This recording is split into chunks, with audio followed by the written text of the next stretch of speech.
What the Ok, là, c'est vraiment la guerre, là. C'est la guerre. Jusque hier, on parlait de conflit avec une grande possibilité de pouvoir la résoudre, mais là, l'Iran et Israël sont en guerre. J'ai fait une vidéo hier qui explique tout le début, si t'es perdu, t'as qu'à aller la voir. Donc là, l'Iran a décidé que c'était un acte de guerre ouvert, et donc là, a déclaré la guerre à Israël. Et ça commence avec un move, mon dieu, un move. Le Yémen, pour venir en aide à l'Iran, va tirer des missiles sur Israël. Et la plupart vont tous se paumer, en fait, ça va rien toucher du tout, à part un, qui va tomber sur la Palestine. Enfin bon, Macron va prendre la parole et va dire qu'il soutient Israël et que l'Iran est sur le point, à 2 doigts d'avoir l'arme atomique, qu'il faut à tout prix empêcher ça, et que d'ailleurs la France participera à la défense d'Israël si l'Iran continue ses attaques. L'Iran a poursuivi son programme ces derniers mois, a continué d'enrichir et est proche d'un stade critique, c'est-à-dire le stade qui permet en effet de produire des engins nucléaires et ensuite qui déclenche la mécanique qui permet ensuite, en effet, d'avoir des armes nucléaires. Donc la situation est aujourd'hui très préoccupante à cet égard et ce programme ne répond pas aujourd'hui aux engagements qui avaient été pris naguère par l'Iran elle-même. Pour ce qui est de l'Iran, nous soutenons la sécurité d'Israël et donc si Israël devait être attaqué dans le cadre d'une représaille par l'Iran, la France, compte tenu de ses emprises, et si elle était en situation de le faire, participerait aux opérations de protection et de défense d'Israël. Juste après, on a le guide suprême iranien qui va annoncer que la vengeance, c'est maintenant. Le régime sioniste a commis une grave erreur. Nos forces armées sont prêtes et les responsables du pays, ainsi que toutes les composantes du peuple, les soutiennent fermement. Et là, il va pleuvoir des missiles sur Israël. Et le dôme de fer, il va pas trop pouvoir gérer une attaque comme ça.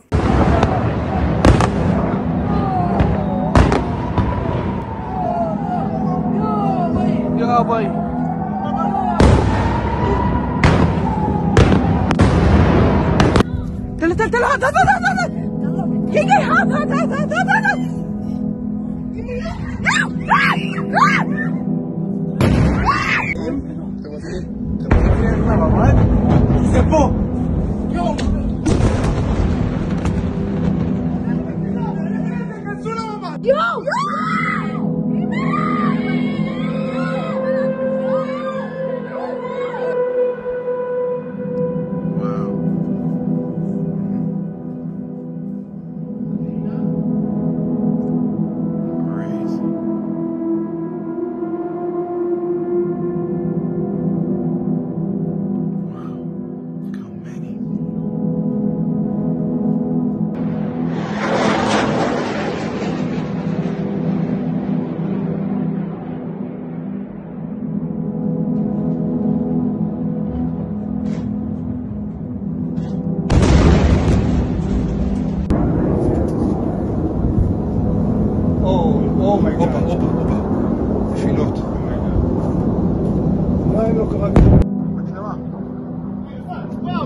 Avant de continuer, j'ai un message important à vous dire. Faut savoir que je subis énormément de pression et de menaces pour arrêter les vidéos que je fais ou carrément changer le contenu de ma chaîne. Ça dure depuis 3-4 semaines, mais là ça devient quand même très tendu. Et en parallèle de ça, je me fais démonétiser mes vidéos. Alors on pourrait simplement se dire que c'est à cause des sujets, mais je suis aussi ciblé personnellement par des personnes, par des médias. Par exemple, dernièrement, on a voulu me faire péter encore des vidéos, elles ont été désactivées et j'ai dû les réactiver par la suite. Et la seule méthode légale que j'ai trouvée pour pas me faire censurer, c'est de payer ces gens en fait. Donc non seulement les vidéos rapportent de moins en moins d'argent, mais en plus de me coûter des journées pour les faire, elles me coûtent aussi du fric maintenant. Pour simplement avoir le droit d'afficher des images. Donc j'ai ouvert le système d'abonnement sur ma chaîne YouTube, c'est le bouton rejoindre sous mes vidéos normalement, vous pouvez tous le voir. Et je le dis, hein, payer ça vous rapportera rien de plus, c'est simplement pour me soutenir. Si vous voulez ou si vous pouvez pas, tant pis. Moi, je vais quand même continuer ce que je fais, mais ça me permettrait quand même de pas baisser la cadence et continuer à me consacrer à 100% sur la chaîne YouTube. Bref, on continue. Pour le coup, les frappes de l'Iran ont pas très l'air d'être des cibles très précises, parce que la gueule du plan d'attaque, c'est celle-ci.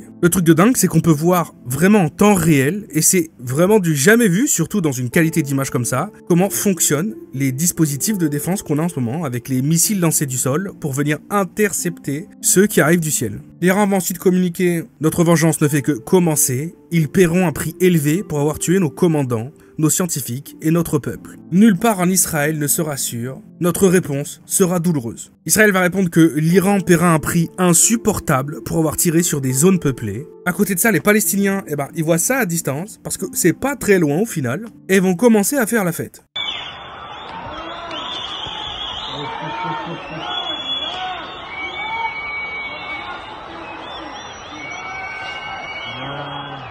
D'ailleurs, au Liban, ça va être pareil. Ils vont aussi faire la fête.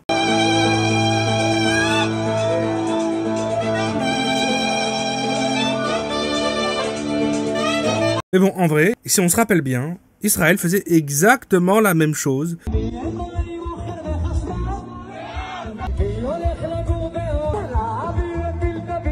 Donc au final...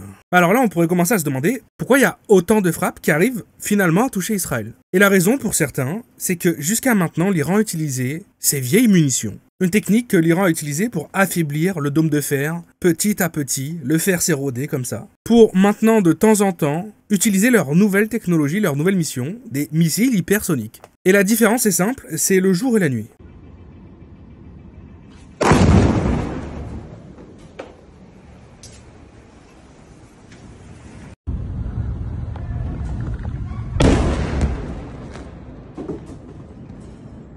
Bon, évidemment, les médias vont commencer à parler de tout ça et nous prouver une fois de plus qu'on peut vraiment plus les écouter. En tout cas, ce qui est certain, si vous voulez, c'est que l'Iran a lancé une attaque contre Israël. Et que pour Israël, évidemment, c'est une immense inquiétude parce que les populations, là, sont directement visées. Ce ne sont pas des bases militaires, ce sont des immeubles, c'est une ville. Et c'est la raison pour laquelle le gouvernement de M. Netanyahou a demandé aux habitants de se réfugier dans les abris. C'est la raison pour laquelle tout le monde finalement est invité à rester. Sauf que là, on voit de la fumée. Donc ça veut dire que potentiellement un missile a touché. C'est qu'il y a au moins 2 têtes de missiles, si vous voulez, ou deux désarmements militaires qui sont tombés sur la ville de Tel Aviv. C'est sans doute la première fois que Israël doit faire face à une attaque d'une telle puissance. On a sous nos yeux l'histoire totalement réécrite par les milliardaires qui financent ces médias. Parce que pour le coup, non, l'Iran n'a pas attaqué Israël comme ils le disent. C'est factuellement faux. L'Iran, elle riposte en ce moment. C'est Israël qui a tapé en premier. Bon, Israël de son côté frappe à nouveau l'Iran qui entre-temps a réussi à pouvoir remettre en place son système de défense aérien. Ursula, la présidente de la Commission européenne, va prendre parole en disant qu'Israël a le droit de se défendre et protéger son peuple. Phrase que je comprends toujours pas, vu que techniquement Israël n'est pas en train de se défendre vu qu'elle a attaqué en premier. À ce moment-là, on va commencer à avoir une énorme campagne de désinformation sur Internet, sur tous les réseaux sociaux. Et ça demande beaucoup de travail pour pas vous filer de fausses informations. On a ce post, par exemple, qui a presque 1 million de vues et 20 000 likes, qui montrerait les riches familles iraniennes qui se sauveraient de leur pays, de l'Iran. Mais en vrai, c'est une vidéo qui a été modifiée par IA et qui a été prise sur la chaîne YouTube d'un traveler YouTuber, un YouTuber voyage, il y a presque 2 ans maintenant. Ready for a new trip. Stay with us with Ojab Travel. Don't forget to subscribe. Et les posts comme ça s'arrête pas. D'ailleurs, c'est un bon moment pour vous rappeler que moi aussi, je pourrais faire des erreurs parfois sur mes vidéos. Donc, je fais toujours attention, mais si un jour c'est le cas, je mettrai un commentaire épinglé. Mais jusqu'à preuve du contraire, pour l'instant, j'arrive à faire assez gaffe. Et puis là, on va voir des images qui vont tomber, qui, possiblement, seraient une des meilleures technologies connues des États-Unis d'Amérique. Connu parce qu'en vérité, il y a sûrement déjà des dispositifs de zinzin qui tirent des lasers depuis l'espace, dont on ne connaît pas du tout l'existence. Mais là, on parlerait du THAAD. Ouh.